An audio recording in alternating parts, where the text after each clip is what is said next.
Tornadoes, lightning, earthquakes.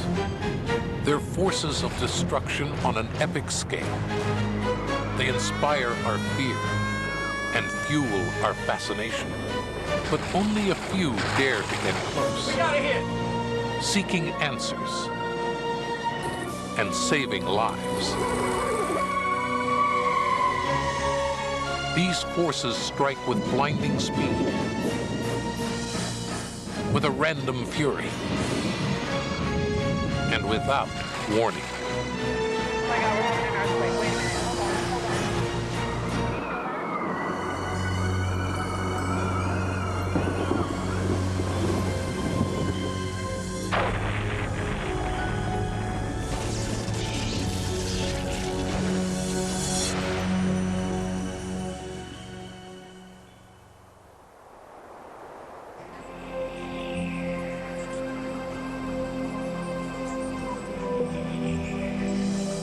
The fertile plains of the American Midwest. Beautiful, tranquil. This is the heartland of a continent. But every spring and summer, this tranquility is destroyed. With no warning, the skies darken and boil, spawning fierce thunderstorms and unleashing the most powerful winds on Earth. Tornadoes can touch down anywhere, in every state, and in dozens of countries around the world. But here in the Midwest, they strike with frightening regularity. That's why this region is known as Tornado Alley. Anyone in the sound of my voice, there is a tornado on the ground. Please take cover.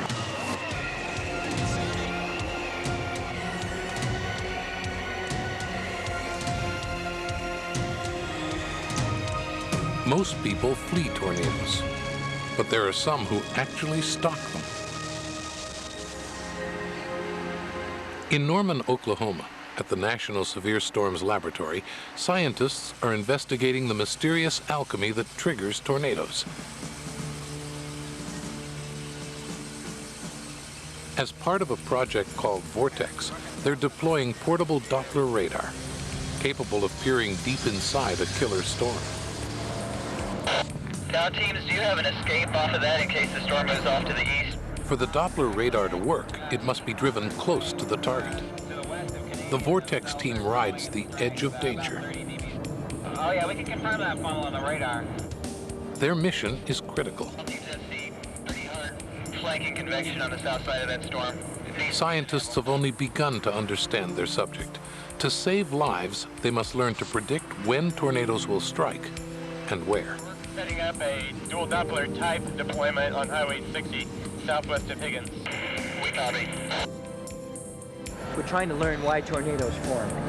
We're trying to look at the incipient circulation and see exactly where it comes from. Does it come right near the ground, or does it come up from higher up in the storm and descend? With this type of information, we might be able to determine what conditions are which lead to storms that do produce tornadoes. It's amazing how little is known fundamentally about how tornadoes form. And so what we're trying to do is to advance the warning time, cut back on the false alarm rate. We feel that if we can give people 20 minutes to 30 minutes lead time, then people can take the proper precautions. The Vortex team must take precautions themselves. Their equipment is sophisticated, but it's delicate. There's some fairly heavy precipitation back there. There may be some hail. If there is hail, we don't know how large it is, and we don't want large hail to hit the antenna. There's some rotation in the supercells. Basically coming towards us, and so it's about 60 kilometers away right now, but we may have to get out of here in a hurry. With a severe thunderstorm approaching and hail on the horizon, the situation could get very bad, very fast. We have to go. We have to go right now. Follow us. The team has gathered valuable data on this storm, but it's time to move on to a safer vantage point. A tornado may be on its way. Hail provides an early warning, and it's already beginning to fall. Even if a thunderstorm doesn't produce a tornado, it can still pack a dangerous punch. When ordinary raindrops are lifted high by strong updrafts, they can freeze into balls of ice the size of a grapefruit before plunging to earth in a deafening barrage. For some, it's just a novelty, a bizarre snowstorm in midsummer. But with each projectile weighing up to a pound and falling at a speed of 90 miles per hour, a hailstorm can be a disaster.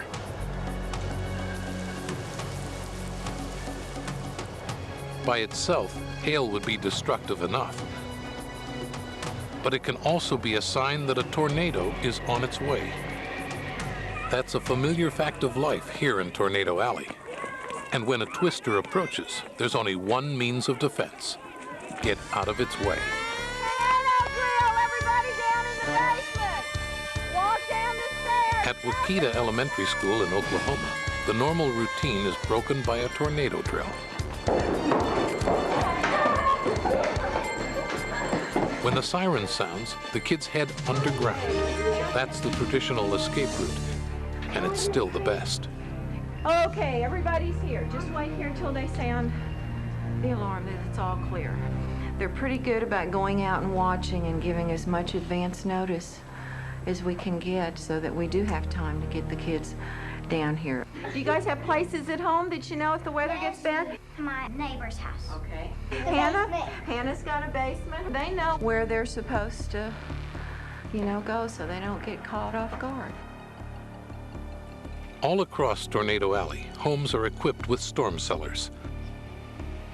It's little more than a hole in the ground, but if it keeps you out of the path of flying debris, it can save your life.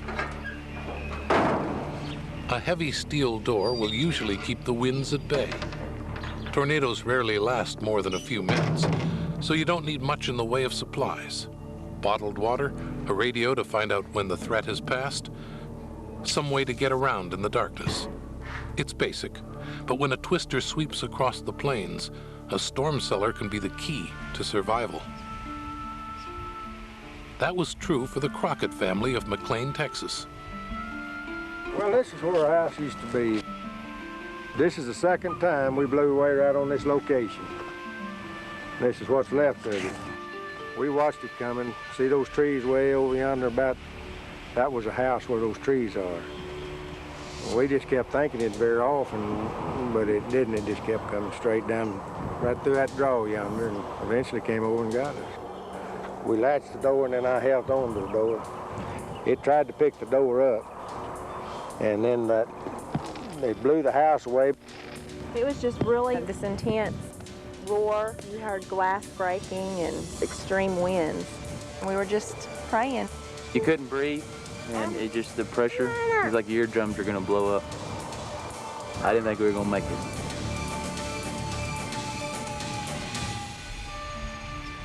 It's not so much the house, but the little keepsakes that you've had for years, you know, family heirlooms and things that are gone. It's hard. Well, I haven't thought of moving. I want to build right back here. This is home. We've been here all our life, and this is where our children were raised.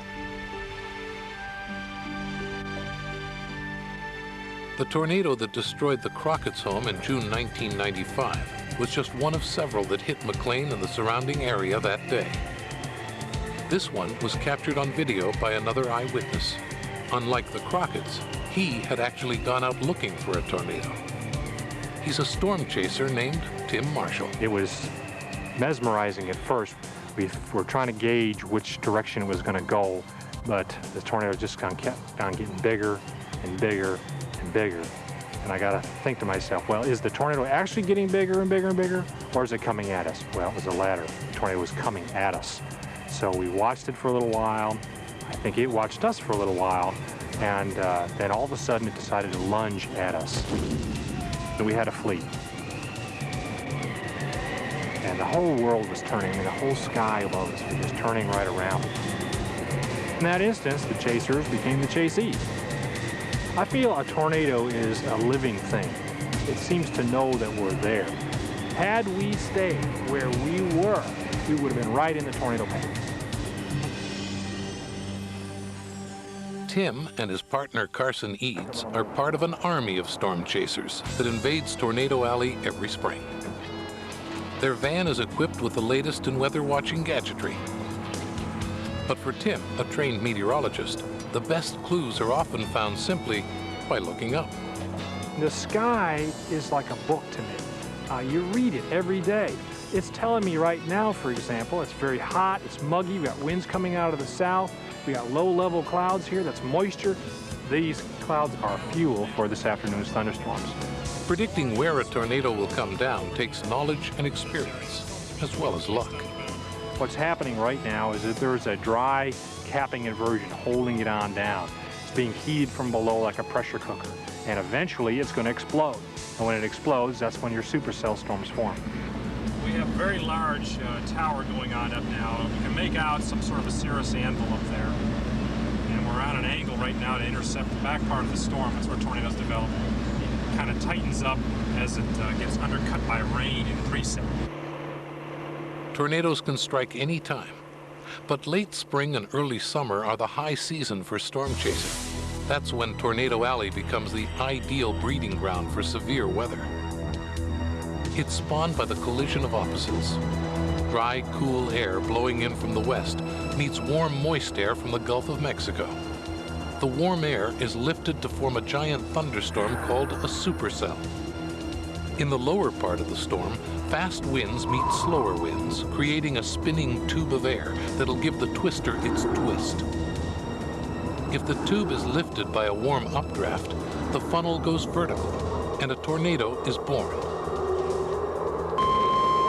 National Weather Service also has issued a tornado warning effective until 8 o'clock p.m. for people in the following location in northeast Oklahoma. Let's go! Conflict County. At 7:13 p.m., spotters and radar indicated a tornado between Glenville and Bixby moving north. We have the storms in sight. We've got one to the northwest of us with a strong looking updraft, very crisp, and a nice back shear. Storm chasers are one part of a forecasting network that's helping to save lives. With Doppler radar, the public can now be alerted up to 20 minutes before a tornado strikes, and that's a critical margin of safety. I'd like to get to that northwest cell because that one looks the best right now. Still, the thrill of the chase is undeniable. The Sheriff's Department reports a tornado on the ground just south of the Russell County line on Highway 281. We're on Highway 281. Do they even know that there's a tornado warning issued? No. It's sunny out. Anvil comes on out overhead. There's a tower. It has to be off toward northwest. Could be a tornado. It's very early to tell you. We do have something that's lowering over there, but we cannot confirm it. These days, tornadoes are often spotted as soon as they form. But in the past, they struck with no warning at all and left tragedy in their wake. The giant cyclone that swept through downtown Waco, Texas in 1953 killed 114 people and destroyed much of the city. The Great Dallas Tornado of 1957. This was the first one to be extensively filmed.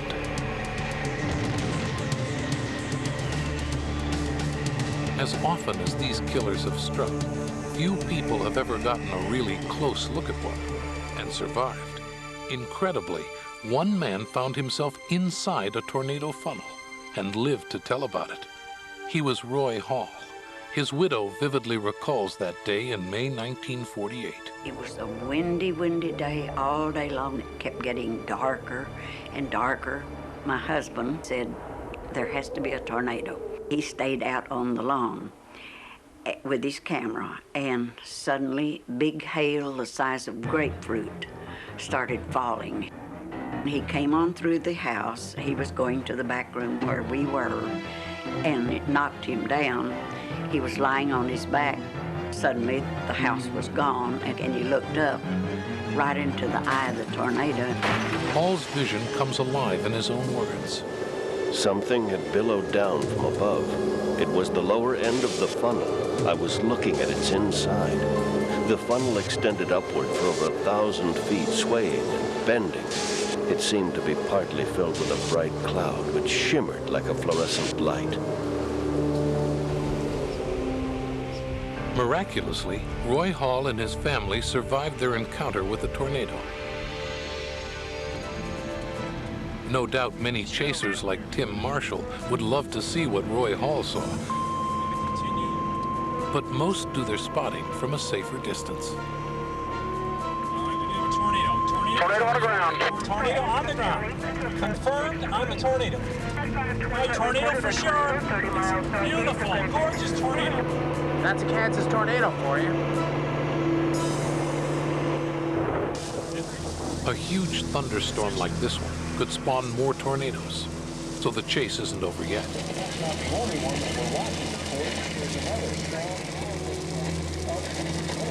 They'll continue their pursuit well into the night.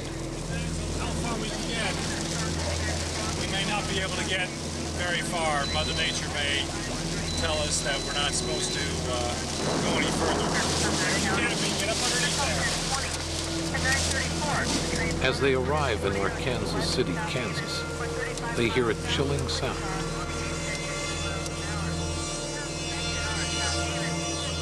It's the familiar wail of a tornado siren. Their quarry may have found them. Nearly 24 tornadoes touched down that night, and many local residents experienced them firsthand, losing homes and property to the fury of the winds. Fortunately, no lives were lost. The twisters bypassed Arkansas City, but in the morning, Tim gets a close look at the nearby damage.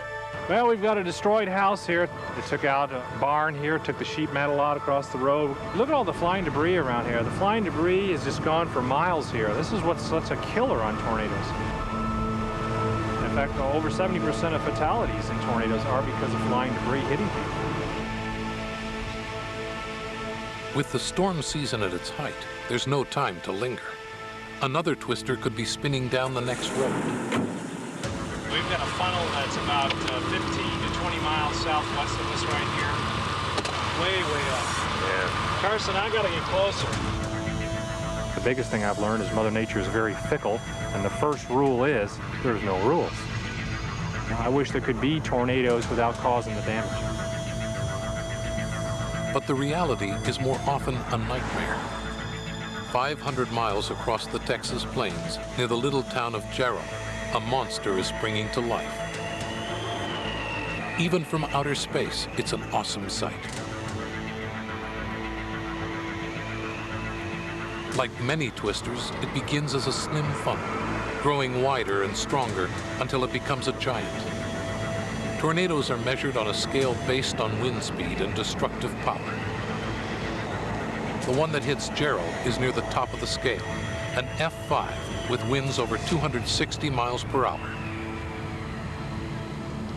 In some parts of town, devastation is total. Many residents had a few minutes advance warning, but nowhere to go. Their houses were built on concrete slabs with no storm cellars.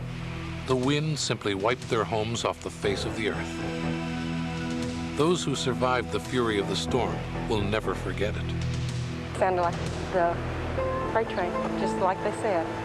All we saw was a big black cloud twirling, and there was a lot of debris, but it was like we were on the outskirts of it. And there's a lot of wind, a lot of hail, a lot of rain, but you could see trash blowing around. I'm definitely very lucky to be alive.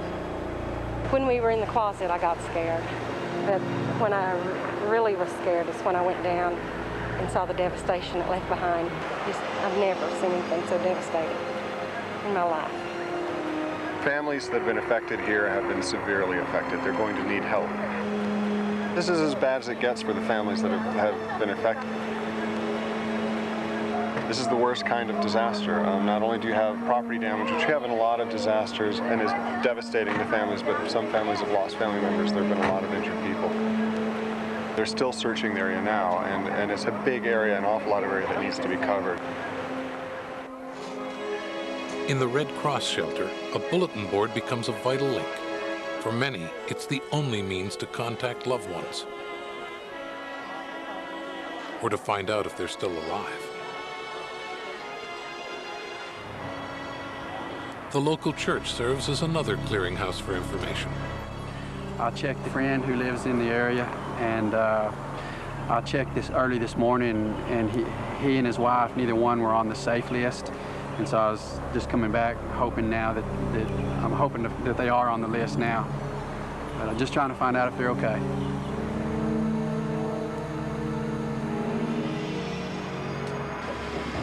Some survivors will have to wait days before their questions are answered, as rescue workers sort through the wreckage.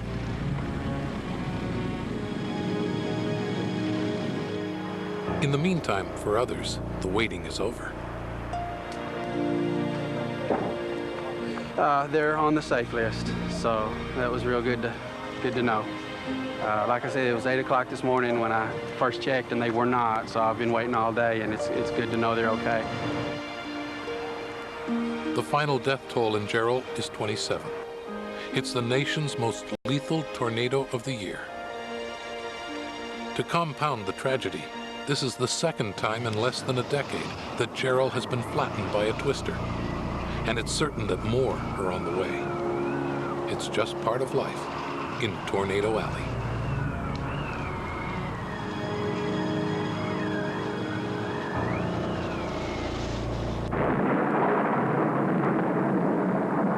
Tornadoes are bad enough, but there's another hazard that can descend from a thunderstorm, and it's even more deadly: lightning. It terrifies and fascinates us. It's one of nature's most spectacular phenomena, and one of its least understood. But one thing we do know: when lightning strikes, the results can be catastrophic. It felt like I stuck my hand in a wall socket and just kept it there instead of pulling it back. Yeah, I looked around and I seen my friend. He was laying about 15 feet from where we started. I could tell he was dead. All I remember was like a flow, a funnel of water, bright, light water, being funneled into my body with such force. Most of us try desperately to avoid lightning, but there are a few who actually seek it out. Warren Fadley is a photographer based in Tucson, Arizona, who specializes in shooting severe weather. One of his favorite subjects is lightning.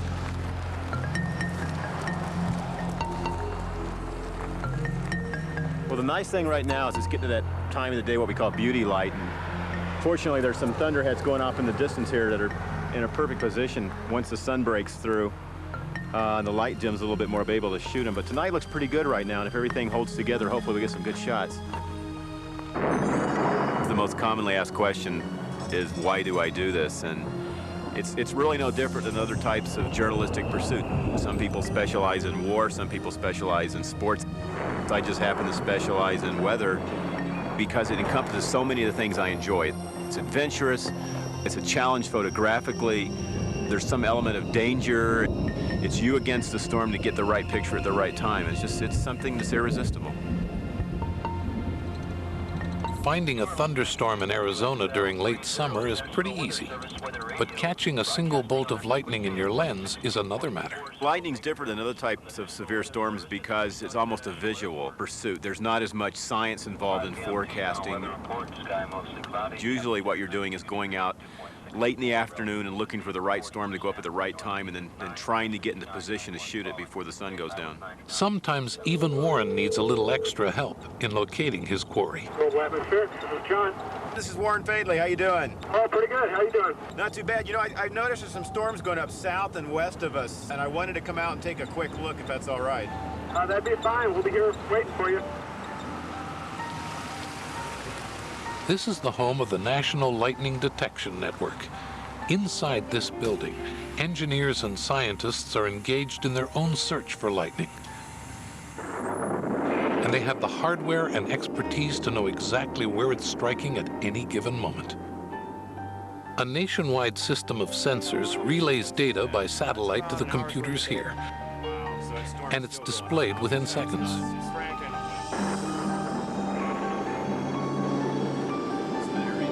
The result is like a CAT scan of the nation's thunderstorms, showing where lightning is striking and where it's headed. It provides Warren Fadley with the leads he's looking for, but it's also vital information for power companies, airlines, and the military. And it helps researchers understand how lightning is generated in the first place. It's amazing to think each one of those is a lightning bolt. There's an awful lot of lightning in this little storm here. Time of day, and it's totally isolated. For this familiar event is still mysterious, and there's much more to lightning that meets the eye.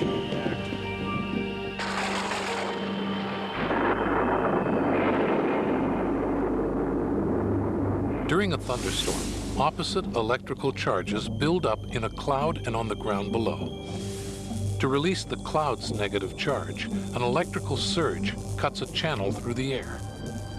Near the ground, it draws positive charges from the tallest objects. When the circuit is complete, a bright bolt leaps upward.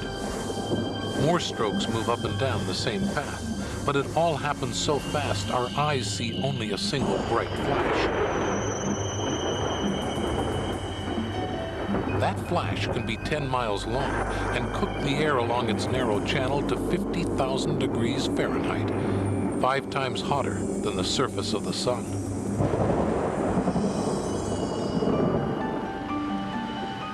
That thing is cranking some lightning.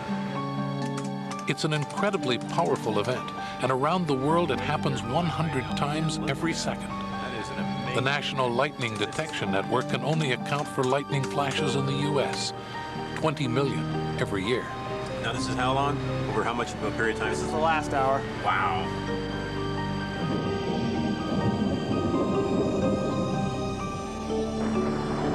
Lightning can hit anywhere, and thousands of lightning bolts strike people. Some people seem more likely to be struck than others. The prime candidates walk around in wide open spaces, wear spikes on their shoes, and swing metal sticks through the air. Golfers. They provide the perfect path for a lightning bolt's journey from cloud to ground. So it's not surprising that they're struck with such regularity. One victim is Gary Shaw. We teed off on the first hole, and away we went, and it was nice. By the second and third holes, it started to sprinkle a little bit, and then it started to get nice again, so we just kept on going. By the time we got to the fifth hole, it just poured. So we just ran. So we ran to the tree. My buddy said, you know, this is not the best place to be standing. We shouldn't be standing here. And that was the last thing I remember. The lightning hit the tree, and a splash effect from the tree to us. And in my head, the top of my head, and went through my body and exited through my golf spikes. My friend, just by looking at him, I could tell he was dead. In the United States, lightning kills about 100 people every year. But 2/3 of those who are struck actually survive, though their lives may never be the same again. When I hear a thunderstorm now, I'm very apprehensive. I close the doors of the house and pull the blinds, and I feel safer, but not safe. You don't have to be playing golf to be hit by lightning. You don't even have to be outdoors. Steve Marshburn Sr. was working inside a bank when he was struck by a bolt from the blue. It was a sunny day, beautiful day, and I was at work. I was standing at the drive-up window. A bolt of lightning struck the window, came in the speaker, hit me in the spine. Immediately, I began having severe headaches, memory problems, and this went on for 15 years in my case. Lightning survivors carry a record of the trauma within their bodies for the rest of their lives. But there are people who actually try to summon lightning from the sky. We are armed, we are ready. On my mark, we will fire. -7, -7.5. 3, 2, 1, and fire.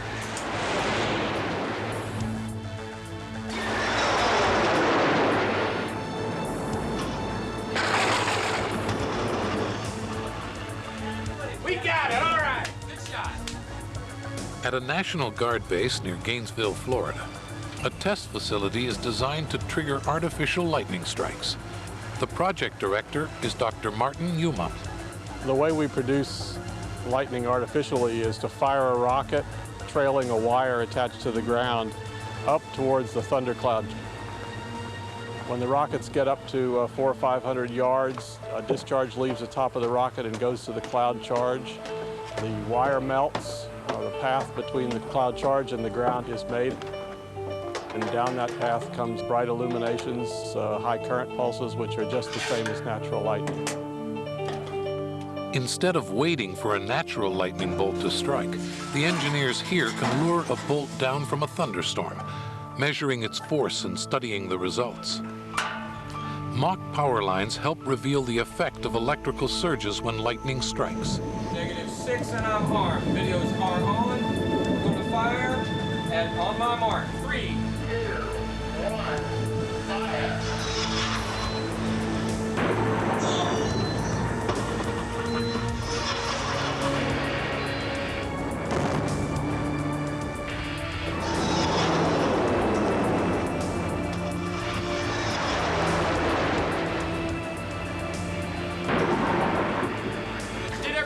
Did we trigger? Our scope's triggered. We got it all. Range control. This is the lightning site. We have a confirmed fire at 12:42:25. Of course, there's no shortage of natural lightning strikes. And in sandy soil, they often leave a calling card, fusing the grains of silicon into a strange sheath of glass called a fulgurite.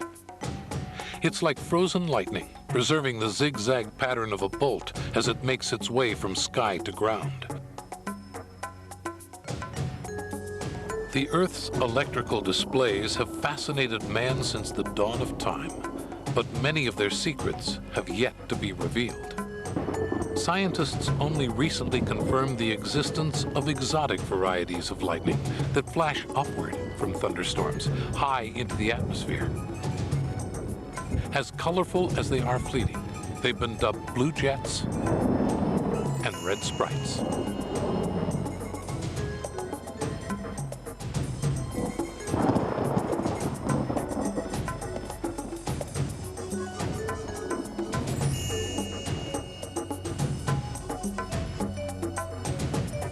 The most bizarre form of lightning remains something of a mystery. There have been many accounts of ball lightning throughout history, but no scientific proof. These luminous spheres are said to meander back and forth or race across the ground. They can even enter houses through a space as small as a keyhole. Some claim that ball lightning is attracted to living things, that it even chases people. Its lifetime can be as short as a few seconds or as long as a minute, and it's frequently reported to disappear with a bang. Most of us will never witness these exotic forms of lightning, but even the everyday variety can produce an awesome display. Back in Tucson, Warren Fadley is still searching for the perfect bolt. We're going to head south out of the city. Timing-wise, it might be just about right when we get there. The sun should be setting, and if everything goes right, that's where I'll be shooting. There's really storms going up almost all around us, but the best activity looks south, and I think that's where I'm going to try to time it with the sunset. It's hard to tell. Things like this, you'll have a storm go up and it'll just explode right at sunset. Because I try to be as safe as I can when I'm out chasing. You're always going to get those bolts that come out of a storm, may go 10, 15 miles away from the main storm, and that's really the greatest danger.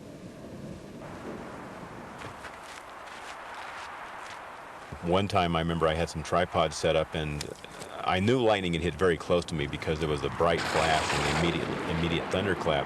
And I didn't know till later when I went back and edited the video and saw a very small piece of the bolt hitting near the ground, how close it had actually come to me. Another lightning photographer, Steve Melvin of Madison, Ohio, had an even closer encounter with a stray bolt. And he has a picture to prove it. I'm watching the storms come in, and this eerie feeling just was in the air. And the hair came up on my arms, and then the hair came up on my head. I tried to fall to the ground. I could not move. The last thing I remember is hearing something as though someone were putting a steak on a grill.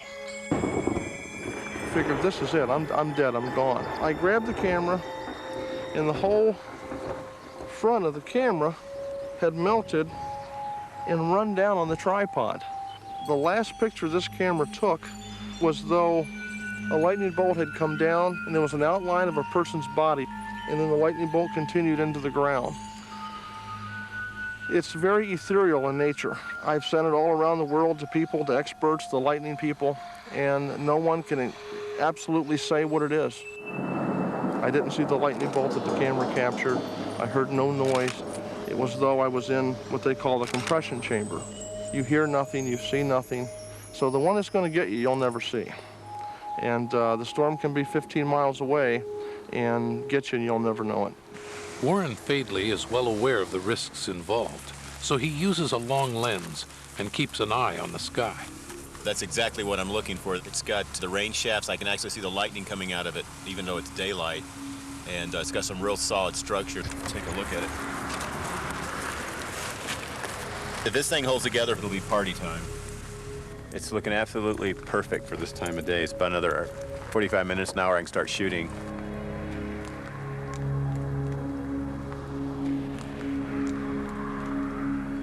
Finally, conditions are just right. You know, you can go up to a hill and watch the lightning, and you can hear people going, ooh, ah, wow. You know, it's kind of like fireworks. What I'm able to do is to freeze that moment in time. Perfect. You're capturing something that's so powerful and brilliant and elusive.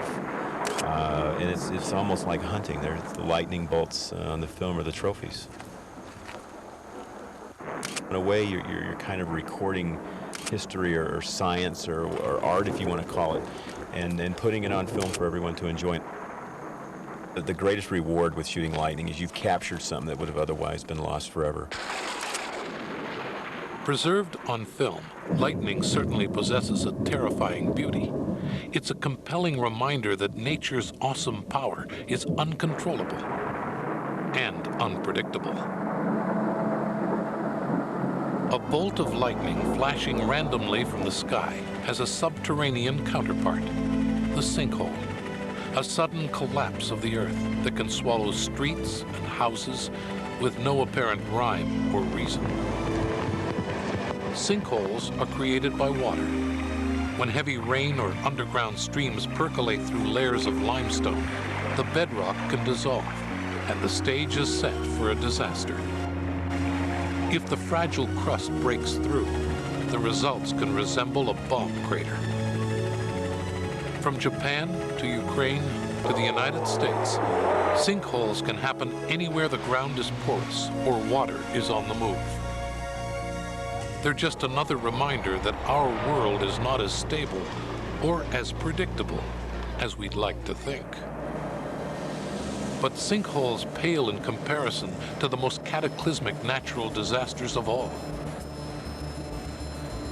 It looks like a normal day in Los Angeles, if any day can be called normal in this city of dreams. But today is different.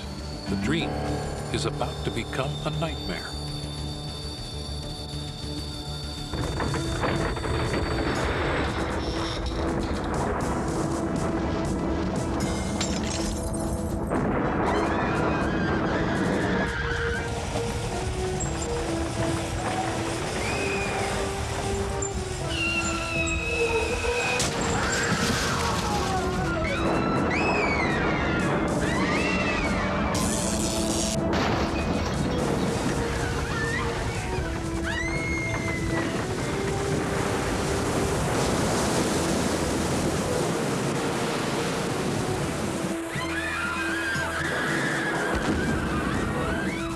No, the big one hasn't hit Los Angeles. Not yet. This was just an illusion, an amusement park ride. At Universal Studios in Hollywood, a major quake happens like clockwork, 100 times every day. But this is earthquake country. In fact, the building that houses the simulation is designed to withstand the real thing. And a real quake follows no schedule and strikes with no warning. Throughout history, devastating earthquakes have come again and again, and their greatest fury has been felt in some of the world's greatest cities. In 1906, the boomtown of San Francisco was leveled by a massive tremor. Much of what was left standing after the quake was consumed in the fires that followed. 17 years later, an even stronger shock flattened Tokyo. Once again, fires broke out in the ravaged city, and they were responsible for most of the 100,000 deaths. Anchorage, Alaska, Good Friday, 1964. The greatest tremor ever recorded in North America. It measured 8.4 on the Richter scale of earthquake intensity. The ground shook for 4 long minutes, opening huge fissures and thrusting the land upwards more than 20 feet. Tangshan, China. In 1976, more than 250,000 were killed here in the deadliest quake in modern times. Across the decades, around the world, quakes have struck, leaving tragedy and ruin in their wake. And they often strike the same place more than once, as the people of San Francisco discovered in 1989. Like Tornado Alley, some places, including California, are especially susceptible.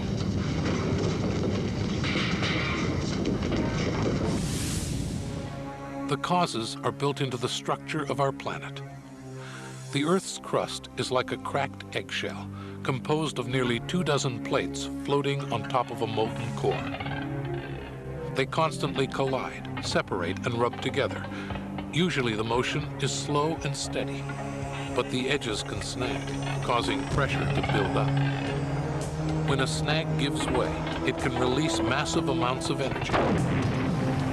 This is an earthquake. And this is what it can do. In January 1994, when the Northridge quake struck Los Angeles, it caused major highways to collapse, ignited fires, turned buildings into twisted debris. Parts of the city were shattered in seconds. Along with it, lives were shattered too. Homes were destroyed, loved ones missing or buried in the ruins. Fortunately, an elite team of specialists was prepared to deal with the consequences. These frontline heroes are members of a special unit of the Los Angeles Fire Department. It's called USAR, Urban Search and Rescue. Similar groups exist around the world, but USAR of LA County may be the best. Their mission is to locate and liberate trapped victims. Their secret weapon is training in a grueling course called the Grinder. The goal here is to make the exercises as realistic as possible. The trainees maneuver through a simulated urban landscape, confronting all the classic after effects of a major earthquake. Broken gas lines and fuel leaks make fire a standard quake threat, but there are more difficult challenges as well. Have him give me 5 more times. Locating victims trapped under collapsed buildings requires special skills and high-tech tools, like SearchCam. This tiny video camera at the end of a fiber optic cable can be snaked into a narrow crevice, allowing rescuers to see a victim and size up the situation. I got a visual. Right now I got a female in her late 20s in a supine position. Can you hear me? If you can hear me, tap 5 times. One of the most effective tools in urban search and rescue has 4 legs and fur. Dogs can cover large areas quickly, sniffing out victims faster than humans or machines. From Northridge to Mexico City to the Oklahoma City bombing, dogs help save lives in urban disasters. Hello? Are you okay? But locating victims is only half the battle. Getting them out alive can be a lot harder. The confined space course is the most arduous part of USAR's training program. It's a serious test of both body and mind. It's very dark. It's dangerous because we have a lot of collapsed types of structures in there, collapsed ceilings. If you're claustrophobic, it can really kind of get to you. Since we've been doing this confined space kind of USAR type rescue program, we have had people that either don't want to go in there or they get halfway and they decide it's not for them. Hello, anybody hear me? For the bigger guys, it's very challenging. This compared to Northridge, it's pretty close to how that was, with the exception that you don't have aftershocks to deal with like you would in a regular earthquake. We have one victim with a apparent head injury. The collapse type areas and the confined areas, all of those are really closely related to the actual rescues that we did in those apartments, as well as the Pena rescue in the Northridge parking structure. When the Northridge quake hit Los Angeles in 1994, a man named Salvador Pena was trapped inside a collapsed parking garage for more than 8 hours while the USAR team struggled to free him. The thing that concerned me right away was the safety hazards, the overhead hazards, the pillars of concrete that were unsupported and injure firefighters. We tried to fortify the area that we were working with to get Salvador out. I was concerned whether or not we were going to be able to get out ourselves or if we were going to get trapped. We were directly underneath the same rumble pile that he was. We crossed our fingers and hoped that that would be enough to outlast the aftershock. While the ground continued to rumble with aftershocks, the USAR team worked at the wreckage. The thing you're most concerned about in a small space when the aftershock hits is that small space still going to stay the same size. And you know, you're really quite concerned that everything's going to tumble in around you.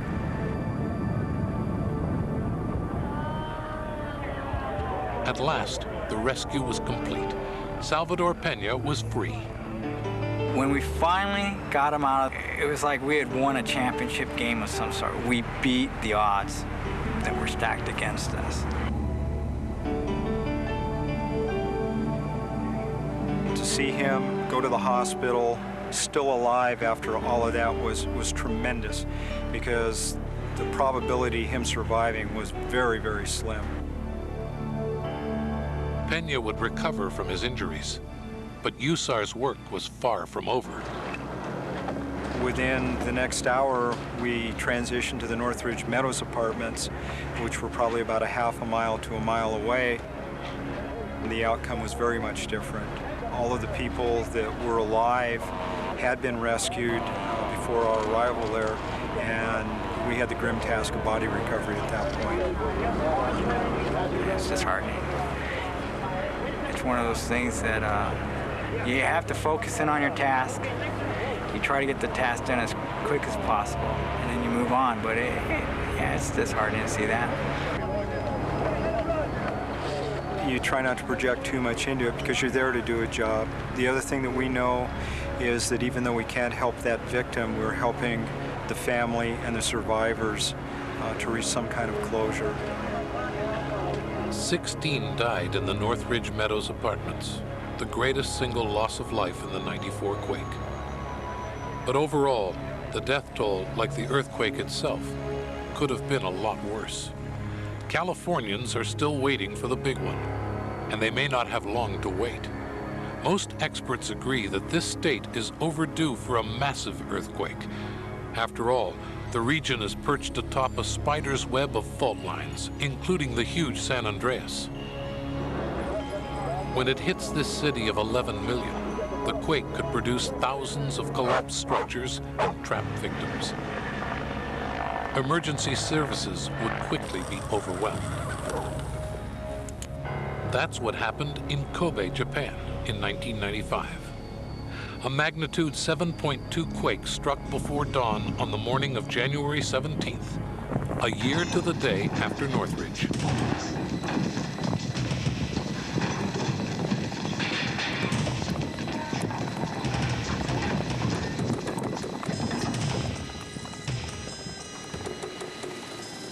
The shock lasted only 20 seconds, but it left this city of 1.5 million in chaos.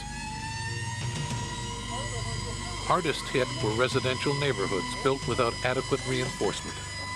Hundreds of people were buried in the rubble.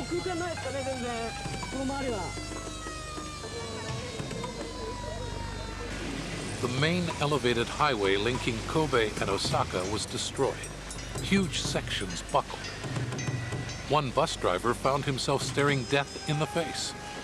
Yoshio Fukumoto had driven the same route for years, but that morning his routine was shattered. I understood immediately that it was an earthquake. At first, the bus started shaking side to side. Then the road itself started waving. It was just like what you see in the movies. I couldn't think anything after that. The only thing I could do was to keep pushing down the brake pedal. At the instant that the bus finally stopped, the road ahead of us went down. Fortunately, at that early hour, there were only 3 passengers on his bus. Had it been carrying more weight, it might not have stopped in time. With his bus teetering on the edge of oblivion, Fukumoto somehow remained calm and escorted his passengers to safety through a rear door. The image is chilling and a reminder that in an earthquake, the distance between life and death is measured in inches. Elsewhere in the city, fires raged out of control. Firefighters faced tremendous obstacles.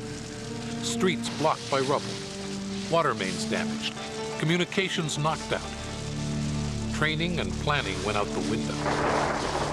Hundreds of blocks burned to the ground.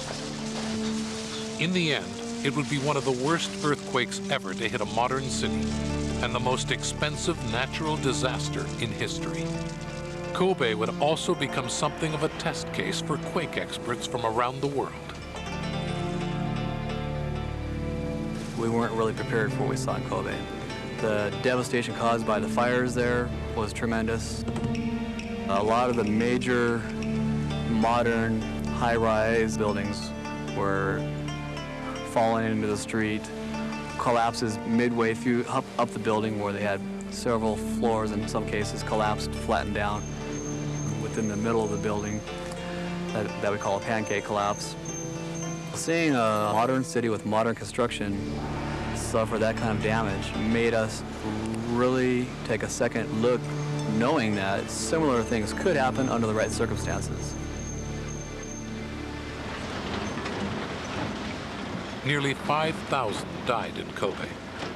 250,000 buildings were destroyed or damaged.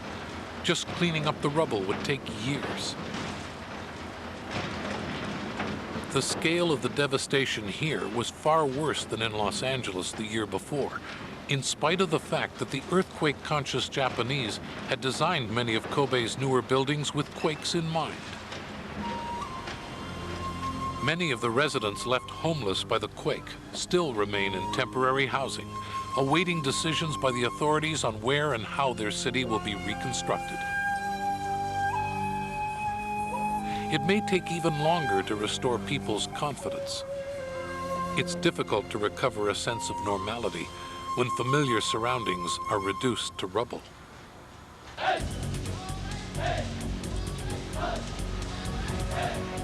Japan has invested heavily in the tools and technology of earthquake preparedness. But as the Kobe and Northridge disasters demonstrated, the reality of a big urban quake could be worse than anyone imagines.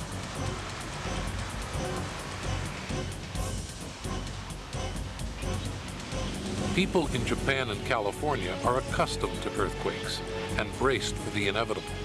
But most of the world's greatest cities remain totally unprepared, and many are at risk. Few realize that even New York sits atop not one, but several fault lines. With its densely packed towers of steel and glass and its aging infrastructure, even a moderate quake here could produce a disaster of unprecedented proportions. We can only speculate on what might happen. Transportation, communications, and emergency services all would grind to a halt. Casualties would mount as the city's ability to care for them vanished. As bridges, tunnels, and highways collapse, Manhattan would be cut off from the rest of the world. The World Trade Center towers and much of the downtown financial district would collapse and burn as porous landfill turned to quicksand. The death toll would be staggering, the cost incalculable. New York City, as a financial, cultural, and population center, could cease to exist. There's smoke and fires everywhere. This city's devastated. There will be another great earthquake in Los Angeles, Tokyo, or somewhere else. It could happen almost anywhere, anytime. That's the nature of this beast. Earthquakes, like lightning and tornadoes, strike at a time of their choosing, not ours. And they strike without warning.